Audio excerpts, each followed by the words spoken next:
Jefferson Davis, that afternoon he's going to get a telegram from Foote that we have beaten the enemy. But it's all going to change that afternoon.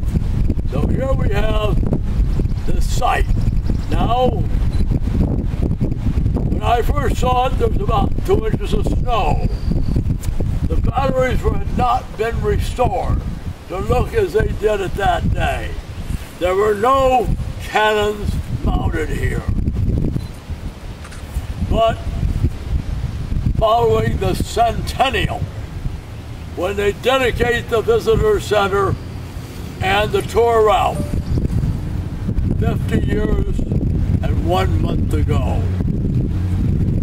In the years that follow, you can see what has happened. Barkley Dam has gone in, and the river is always fairly high, just like it was on that day on the 14th day when they threw the iron valentines back and forth at each other. You see the battery restored with 5 of the 9 guns in the lower battery position, and 3 of the guns positioned in the upper battery. So this is one of the most evocative sites we have in all the Park Service. To stand here and be here and imagine what it was like. Now, I don't know what it was like on the 14th day of February, but Jimmy and the staff decided we better do it in March, because we don't want a day like it was 150 years ago on the 14th day of March. We were here on this wonderful day, It was that cold. and we're glad you came out here to be with us, and I'm glad to be here to see how the park has changed and in the years since I first stood here in the first week of January 1959. Any questions? Are the guns approximately where they were on the day of the battle? Yes, this is they're the 32 pounders. There would be 8 of them here. 1 of them damaged and inoperable on the morning of the 14th. The 14th and the 10-inch Columbian is just where she would be.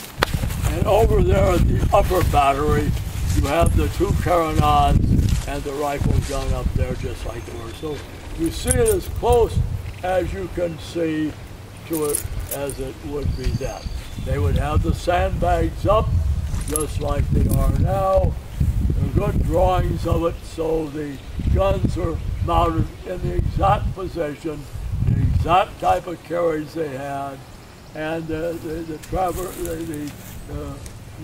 works are riveted like they were, and the magazine, of course, was reconstructed during the 1930s, and it looks like it would from the outside, but you don't go inside it. So you can see it would be, if we had 2 inches of snow on the ground, didn't have the walkway going out, and be shivering in 20-degree temperature, we could pretty well have a feeling, except for having the explosive shells. Now, the interesting thing here, these 32 pounders, they're going to fire, they're going to hit the 4 out of every 5 shells the 32 pounders fire are going to hit the Union boats. It's a remarkable accuracy. Of course, they're shooting at very short range. They know from the targets on the trees, the range and everything, so they're not having to do much. And you can just imagine each of those vessels, if you take them, you've got to have space in between them. each of those vessels, if you moored them flush against each other, they would extend they would extend 204 feet. Tied them up right side by side, but you can't do that.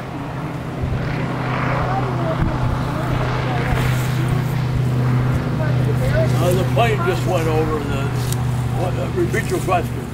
Why wouldn't the Union go and create a hole in the barricade and shoot the targets out? It seems like they were just incredibly stupid.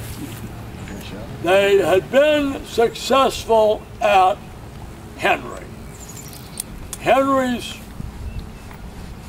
The guns at Henry are on the same level as the gunboats.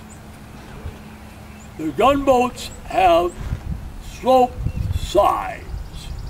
The slope of the sides is about 40 degrees.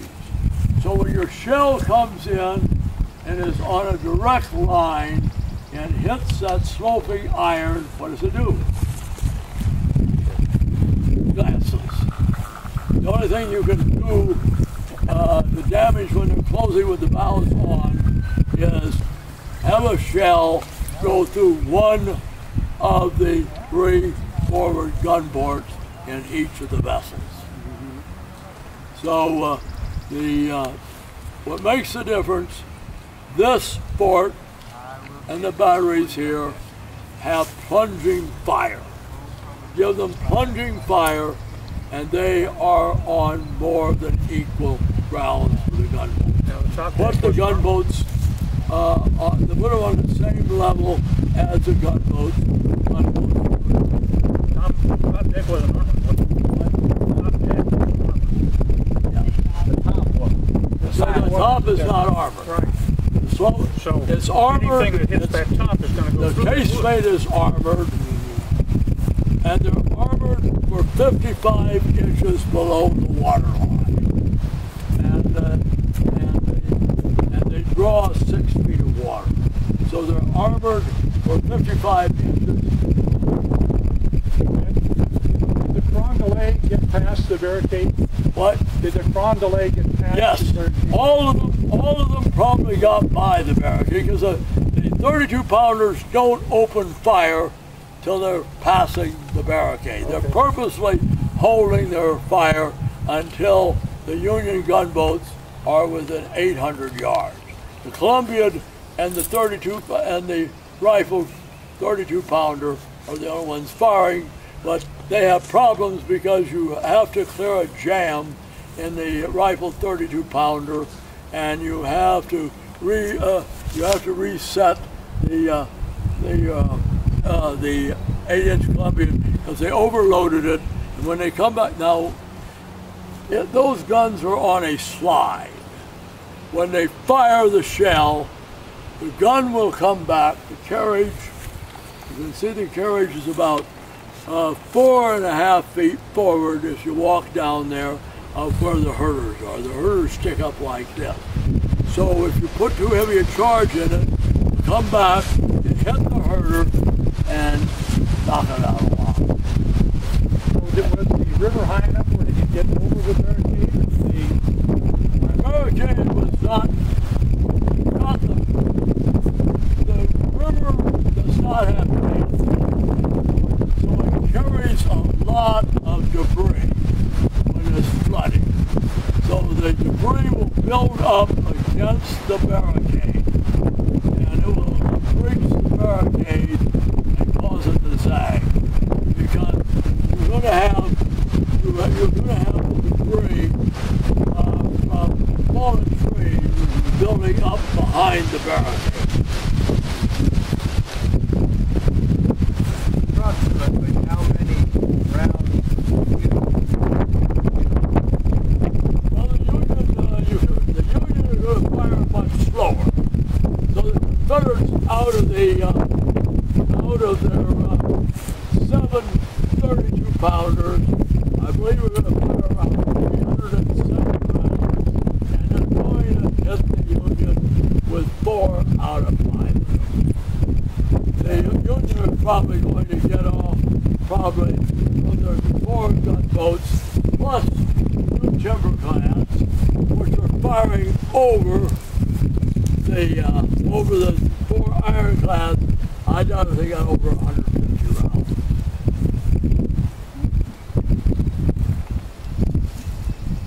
When they fired the 32 pounders, that was an arcing fire or a straight trajectory?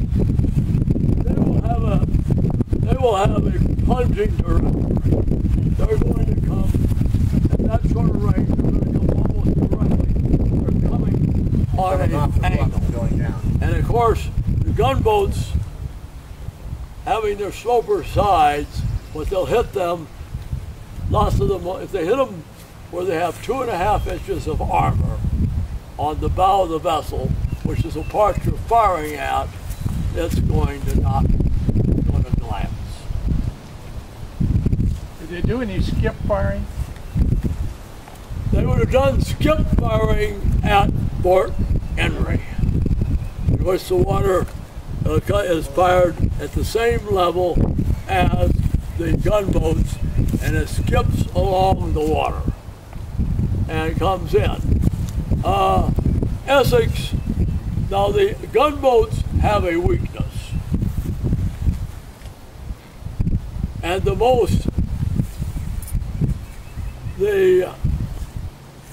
one of the gunboats, not here.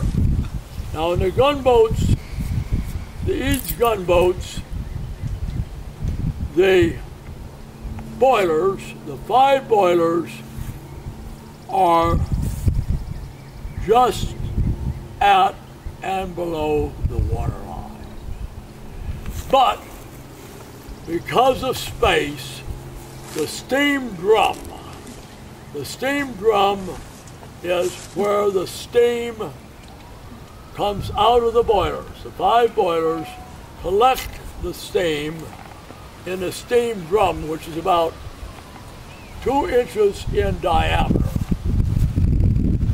And the drum is above the water line. At St. Charles, Arkansas, Mountain City, one of the 4 Eads City Series gunboat's sister, the shell comes through the forward gun port and hits the steam drum, and 117 men are scalded to death. Die much more horribly than if they were cut by shrapnel or something, or killed aboard Mountain City. That is 80%, 75% of the crew of Mountain City is killed by the steam from the steam drum. That's why these steamboats were so dangerous in those days on boilers exploding. Not so much on the boilers, but you have to compress the steam before it actually comes out of the boiler before it goes into the cylinder, drive the cylinder back.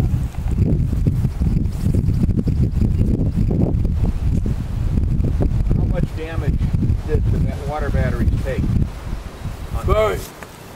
The only fatality they take is on the 13th.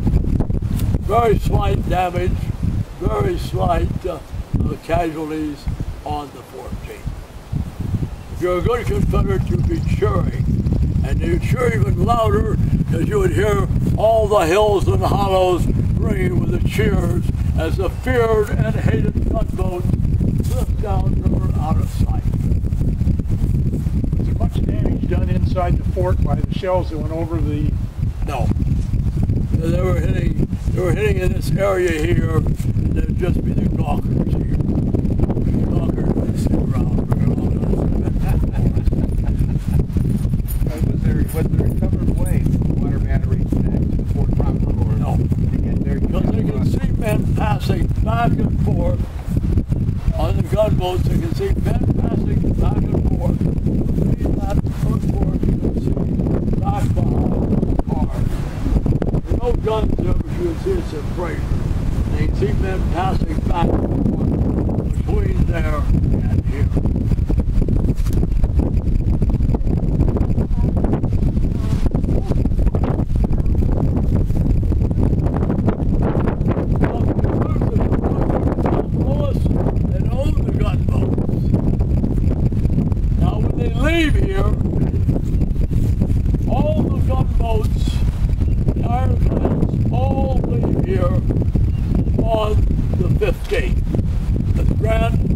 boy Grant will be down meeting with Foote all month, 15th, after leaving orders for his men not to undertake any offensive operation.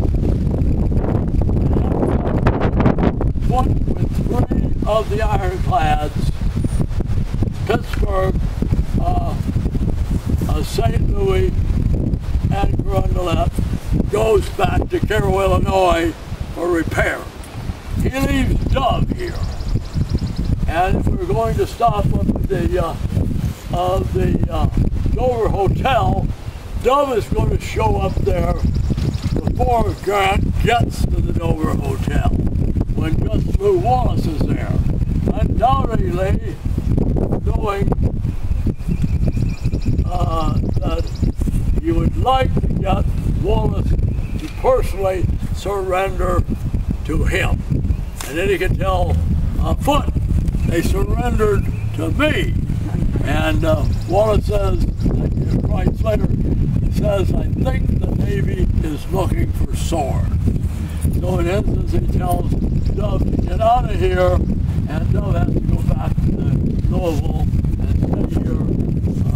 But he tries to get in the act on the 16th during the surrender with the 1 gunboat that has remained on the river here, Louisville.